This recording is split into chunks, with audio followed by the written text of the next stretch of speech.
Mais il y a une vision naïve de l'Europe qui est balayée par les événements. Alors, en l'occurrence, il n'y a plus de couple franco-allemand depuis la réunification. L'unification, c'est en 90. Il n'y en a plus. Enfin, du moins, il y en a jusqu'au départ de Kohl et Mitterrand, on va dire. Après, Schröder ne parlait jamais du couple. Les Allemands n'ont jamais dit qu'il faut relancer le couple franco-allemand pour relancer l'intégration européenne. Je supposais que les peuples le demandent. Mais... Donc, il y a une sorte de décalage français. Et on retombe dans une Europe qui, heureusement, existe, qui est une union, bon, entre guillemets, dans laquelle les pays défendent leurs intérêts sans arrêt.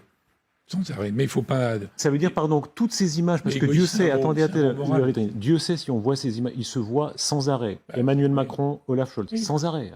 Oui. Ça ne se fait pas avec les autres. Tout ça, c'est selon vous une part, c'est de l'apparence?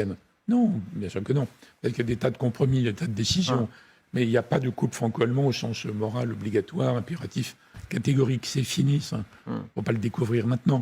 Comme Mme Merkel a pris ses décisions absurdes sur le nucléaire, elle ne s'est pas demandé s'il y avait un couple franco-allemand. Quand ils ont pris la décision sur les réfugiés, bonne ou mauvaise, mais absolument tout seul, dans les campagnes électorales, en Allemagne et en France, est-ce qu'on a parlé de la question franco-allemande? Quasiment pas.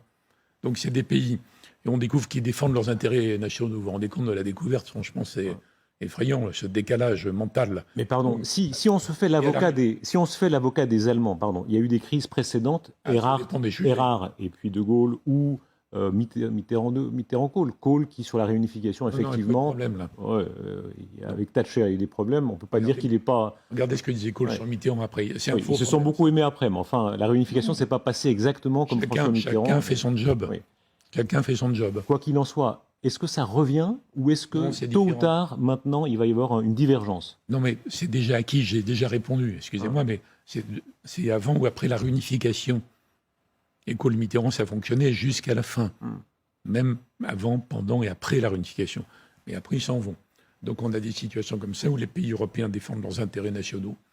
Alors les gens qui ont rêvé au dépassement des intérêts nationaux, on applique des valeurs, oui, tout ça, évidemment, ils ont du mal à atterrir. Mais ce n'est pas tout à fait nouveau, donc je relativise. Simplement, il faut assumer tranquillement.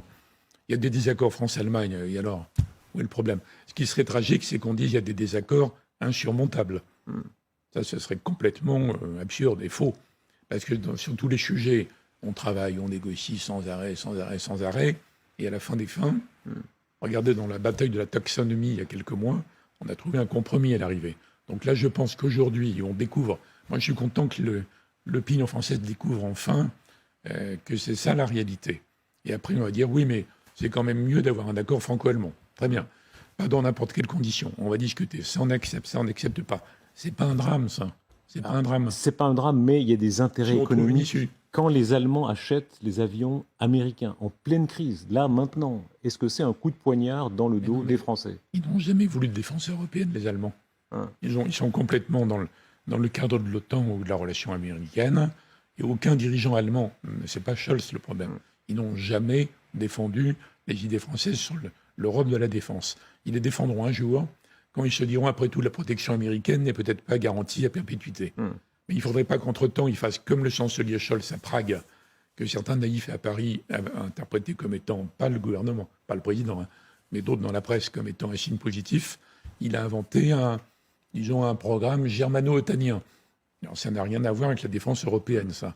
Mais il faut l'admettre. Mais je crois que c'est dans d'autres domaines que la défense que nous allons quand même progresser.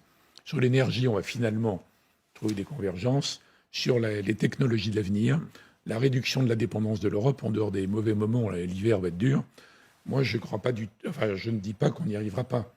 Et c'est plutôt bien qu'en France, on soit plus réaliste sur comment rechercher les accords franco-allemands.